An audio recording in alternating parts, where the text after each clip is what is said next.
दुधावरची shy अशी भाकरी वाणी दाट करण्याची साधी सोपी ट्रिक तुम्हाला ठावा आहे का मंडळी? तर काय करायचं, गवळ्याकडनं किंवा पाकिटाचं असं दूध घेतलं की दुधाच्या भांड्यात पाणी घालून मग गाळून घ्यायचं आणि एकदम बारीक गॅसच्या धकीवर दूध तापत ठेवायचं. बारीकच बरं का, कुठेतरी जायच्या घाई गडबडीत गॅसची धक मोठी करून नाही तापवायचं. आता वरची शाय फुटू न देता गॅस बंद करायचा आणि थोडं गार झाल्यावर फ्रीज मध्ये ठेवायचं. आता इथं ध्यानात ठेवायचं की फ्रीज मधनं काढल्यावर आपल्याला शाई नाही काढायची. याला पुन्हा तापवायचं, पुन्हा फ्रीज मध्ये ठेवायचं आणि त्यानंतर ह्याची शाई काढायची. म्हणजे समजा जर तुम्ही रात्री दूध तापवलंसा त्यानंतर त्याला फ्रीज मध्ये ठेवायचं, पुन्हा सकाळी उठल्यावर तापवायचं, पुन्हा फ्रीज मध्ये ठेवायचं आणि जेव्हा तुम्ही चहा करतासा संध्याकाळच्या टायमाला तेव्हा या दुधावरची शाय काढायची.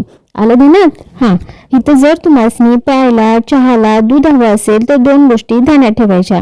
एक, दुधावरची शाय फुटू नाही द्यायची आणि दुसरी म्हणजे शायवरती दूध येऊ नाही द्यायचं.